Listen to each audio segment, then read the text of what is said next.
Eu sei que o ano de 2020 foi bem ruim para muitas pessoas, mas nada melhor como superar esse 2020 começando o melhor 2021. Hoje eu vou te ensinar o que fazer com o seu dinheiro no ano que está por vir, tomando todas as precauções com o que está evidente agora nesse início de ano.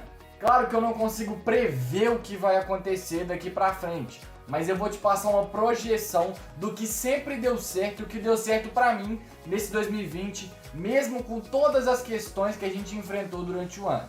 Mas antes de começar o vídeo, eu quero te pedir apenas uma coisa. Eu quero que você veja esse vídeo até o final, porque vai ter uma surpresa durante o vídeo para você.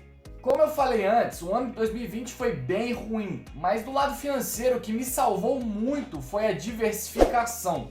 A principal dica que você pode dar para alguém quando se trata de investimento é diversificação. E vai ser justamente baseado nisso que a gente vai tratar o vídeo de hoje. Mas antes de começar a falar sobre os melhores investimentos para 2021, na minha opinião, eu queria levantar dois pontos que são bem preocupantes para o ano que está por vir.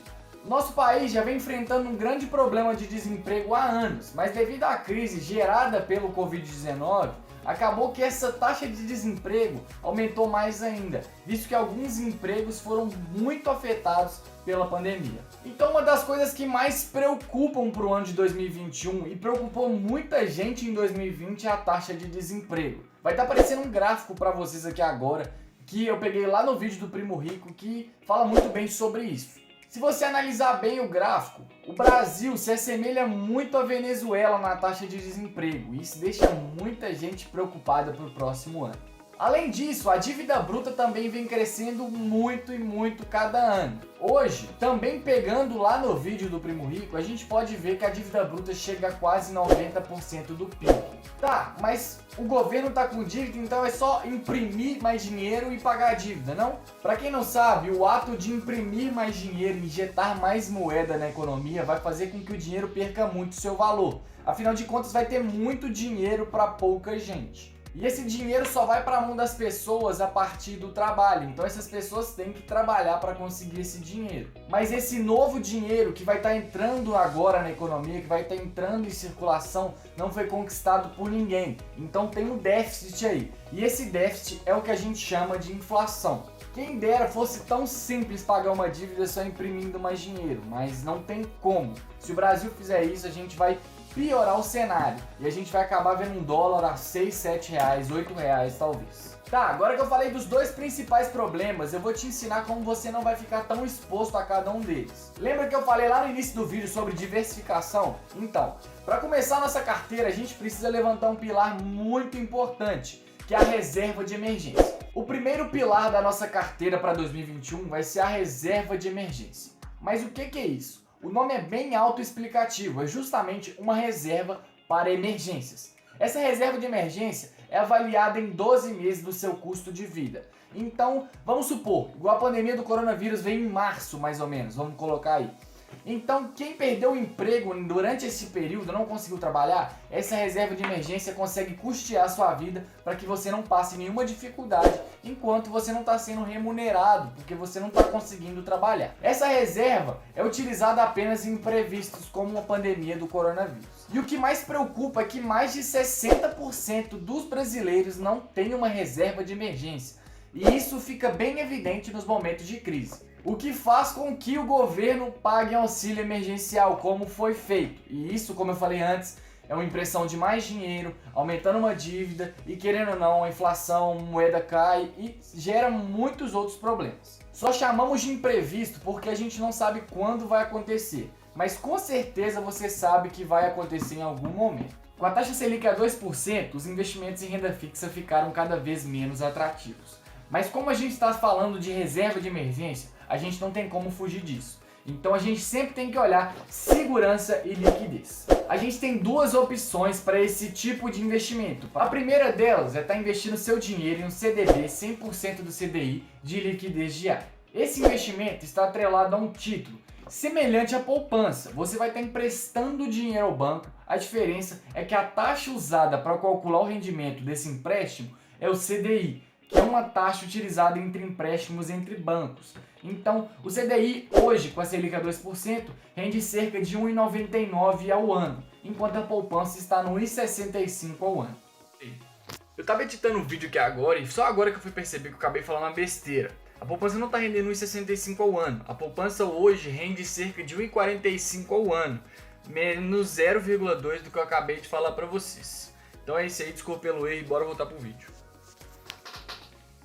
As vantagens dele também são mais algumas. Ele rende diariamente, enquanto a poupança tem o dia útil do mês para estar rendendo. Para quem ainda não se convenceu de que o CDB é melhor que a poupança, você deve ter em mente que você está emprestando dinheiro para o banco nas duas opções, só que o CDB ainda rende mais. Lembrando que o FGC também cobra os investimentos atrelados ao CDI, ou seja, o CDB 100% do CDI. Então você também tem uma garantia mesmo que a instituição quebre, caso muito difícil de acontecer. E esses CDBs podem ser encontrados facilmente em bancos digitais. Claro que você também vai ter alguns em alguns bancões, mas vai ter uma taxa de administração, muitas vezes não vai render mais que 100% do CDI, ou vai render até menos que isso. Então toma cuidado, precaução, porque os bancos digitais têm essa opção que já te deixa muito mais tranquilo quanto a isso. A nossa segunda opção para reserva de emergência é o Tesouro Direto. Esse Tesouro Direto você está emprestando dinheiro para o governo, então é ainda mais difícil de estar quebrando. A desvantagem dele em relação ao CDB é que ele tem uma pequena taxa. Então, atualmente com a Selic a 2%, ele está rendendo cerca de 1,98. Então você tem que tomar bastante cuidado com isso também. Essa taxa pode parecer até pouca, 0,02%, mas no longo prazo isso gera um grande resultado nos valores finais. Agora que eu te dei as opções de reserva de emergência, vamos para o nosso próximo pilar. E o segundo pilar da nossa carteira é o dólar, ou a moeda lá fora, você se expor a um outro câmbio, principalmente o dólar, que é o mais forte. No início do ano, o dólar estava por cerca de 4,30, 4,40, e no momento de gravação desse vídeo, ele está a 5,10, 5,20. Como eu falei antes, a pandemia fez com que muitas pessoas ficassem com medo, então as bolsas mundiais derreteram. E o refúgio desses investidores, que estavam tirando dinheiro de outras bolsas, era o dólar, justamente por ser a moeda mais forte e a que se provou com o tempo. Então, esses investidores que acabam correndo das bolsas mundiais vão para o dólar, porque julgam o dólar uma moeda bem forte, uma moeda que vai proteger o seu capital. Então, a partir do momento que você expõe parte da sua carteira ao dólar, você vai ter grandes chances de não sofrer tanto prejuízo em momentos de crise. Essa exposição ao dólar é justamente para isso, é minimizar suas perdas em momentos que as bolsas vão cair. Tá, mas como é que eu me exponho ao dólar? Como é que eu consigo investir em outra moeda? Pode parecer bem difícil, mas na verdade é bem simples. Há várias maneiras de se fazer isso, abrindo conta em alguma corretora daqui que te permite estar investindo lá fora, ou até mesmo abrir conta em uma corretora estrangeira. Mas eu acho que isso tudo vai dar muito trabalho. A maneira que eu utilizo e julgo a mais prática, a mais fácil, é abrir conta na sua própria corretora aqui e você mesmo compra algum ETF que investe nas empresas lá fora. Por exemplo, o IVVB11. O IVVB11 é um fundo que replica o índice S&P 500. Então, essas são as 500 melhores empresas da Nasdaq, a Bolsa dos Estados Unidos.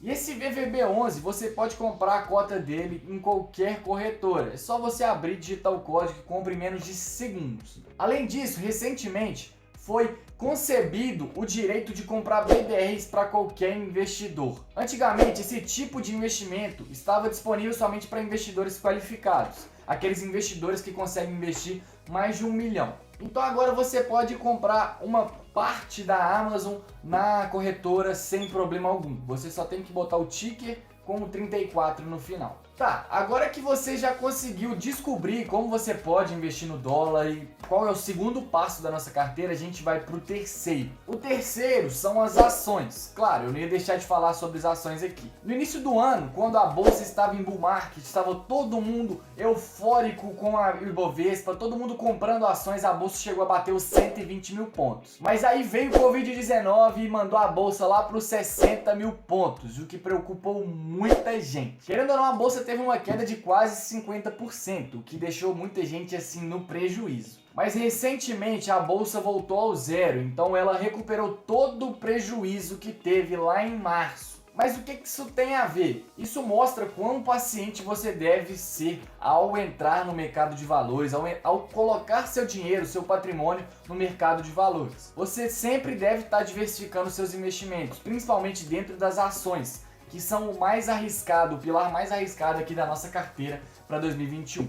Mas o principal setor que eu julgo mais promissor para 2021, devido aos seus resultados em 2020, é o e-commerce. Devido à pandemia, as pessoas estavam ficando muito em casa, o que fez com que os e-commerce dessem um salto de quase 50% no ano. O ato de estar em casa, sem muita coisa para fazer, gerou nas pessoas um sentimento consumista, em que elas pegavam o celular e compravam várias coisas. Isso deu espaço para que várias empresas conseguissem ganhar mercado aqui no Brasil, como a Via Varejo, como a Magazine Luiza, a Amazon e muitas outras. Devido ao fechamento dos shoppings, essas pessoas passaram a utilizar o celular como a vitrine, como a sua vitrine, através dos aplicativos das empresas de e-commerce. E eu, na minha opinião, julgo que esse mercado ainda tem muito para crescer. Ainda tem muita gente a ser atingida por esse tipo de experiência que os e-commerces proporcionam. Afinal de contas, é muito mais prático você abrir o celular e fazer uma compra do que ir no shopping e olhar vitrine por vitrine. Agora a gente vai para o nosso quarto pilar, que sofreu um grande impacto negativo e positivo ao mesmo tempo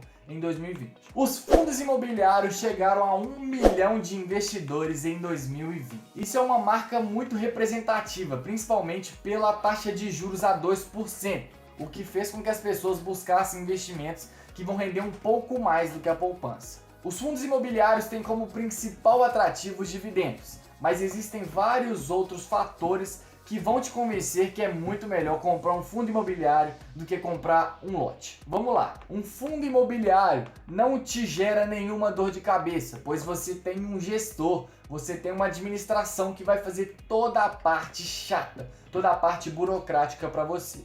Além disso, também vai ter uma parte jurídica, então você não precisa se preocupar com documento algum, visto que os próprios gestores, a própria administração já tem uma equipe jurídica responsável por cuidar do fundo. Além disso, a maioria das pessoas que estão vendo esse vídeo já passou por um perrengue na hora de vender algum imóvel. No fundo imobiliário você não tem essa dor de cabeça, você consegue vender o fundo imobiliário em questão de segundos no seu home broker. Além disso, você não precisa investir todo o seu dinheiro em apenas um fundo imobiliário. Você pode diversificar entre vários. Enquanto isso, quando você for comprar um imóvel, você vai botar o dinheiro todo naquele imóvel e não vai ter essa possibilidade de diversificação. Então, agora que você entendeu por que o fundo imobiliário é melhor do que o imóvel físico, eu vou te explicar qual é o setor dos fundos imobiliários que mais tem crescimento para 2021, na minha opinião. Como eu falei antes, os shoppings fecharam, então os fundos imobiliários que tinham shoppings em sua composição acabaram tendo algumas perdas e caíram bastante agora nesse ano de 2020. Mas um segmento de fundos imobiliários que teve bastantes resultados positivos foram os galpões logísticos, visto a demanda que o e-commerce gerou para esses fundos, para esses galpões. Como eu falei antes, as pessoas passaram a consumir cada vez mais, comprar cada vez mais pela internet. Então essas grandes empresas de e-commerce precisam cada vez mais de galpões para conseguir alocar os seus produtos nas grandes capitais para distribuir para os seus clientes. Então essa grande demanda gerada pelo e-commerce fez com que os fundos imobiliários focados, virados para galpões logísticos, também tiveram um grande boom em 2020 e tem muito mercado para 2021. Com certeza você já deve ter falado que você tem que fazer a sua aposentadoria, vai lá botar o dinheirinho no INSS, vai esperar a previdência, e a gente viu que não é muito bem isso agora nos últimos anos. O rombo na previdência fez com que muitas pessoas buscassem cada vez mais o mercado da previdência privada. E isso fez com que muitas pessoas migrassem mesmo para esse novo segmento que vai garantir a sua aposentadoria. Para você ter uma ideia, a previdência privada cresceu 17% do ano de 2018 para o ano de 2019. Esses fundos de previdência privada normalmente estão atrelados a algum fundo multimercado, que são renda fixas, então, querendo ou não, você não está muito se arriscando. E o rombo na previdência fez com que você ficasse um pouco mais esperto aonde você vai colocar o seu dinheiro. Mas não é essa opção que a gente tem para aposentadoria não. Eu falei de algumas aqui e vou falar de mais outras. Você tem as ações que você pode formar patrimônio, você pode focar no recebimento de dividendos e criar uma renda passiva. Além disso, para criar outro tipo de renda passiva, você também tem os fundos imobiliários, que vão estar te pagando dividendos, vão te pagando proventos todos os meses. Mas se você quer uma opção um pouco mais conservadora, eu te apresento o Tesouro IPCA. Mas antes de começar a te falar sobre essa opção, eu gostaria de te lembrar que todas as opções que eu falei anteriormente são de liquidez imediata, ou seja, todas elas podem ser resgatadas a hora que você quiser. Porém, o Tesouro IPCA não é bem assim. Ele vai estar atrelado ao ano do vencimento em que você fizer o investimento. Então, se você fez o Tesouro IPCA 2032, você só vai poder resgatar em 2032. Mas o que é o Tesouro IPCA? O Tesouro IPCA está atrelado à inflação, ao IPCA. A sigla IPCA é a inflação, é uma sigla um pouco mais técnica, mas quer dizer a inflação. Normalmente, esses tesouros IPCA estão atrelados a algum outro rendimento, alguma outra taxa. Então a gente vai encontrar muito Tesouro IPCA assim, Tesouro IPCA mais 2% 2032. Você vai conseguir, esse dinheiro seu vai render todos os anos a inflação mais 2% e vai poder ser resgatado só em 2032, como eu te falei antes. Então é isso, espero que você tenha gostado aqui do vídeo. Se você gostou, vai lá, deixa o like. Se você não gostou, dá o dislike, mas me explica o porquê você não gostou. Comenta aqui embaixo que vai me ajudar bastante a entender o que vocês estão achando aqui dos vídeos, o que eu posso melhorar, o que eu posso tirar ou alguma coisa assim. Além disso, também não se esquece de me seguir lá nos meus 2 Instagrams, que lá eu tô postando coisa diariamente e no YouTube aqui é um pouco mais difícil eu estar postando, até porque dá mais trabalho. Mas é isso aí, espero que todos vocês tenham gostado do vídeo. É isso, falou, tchau!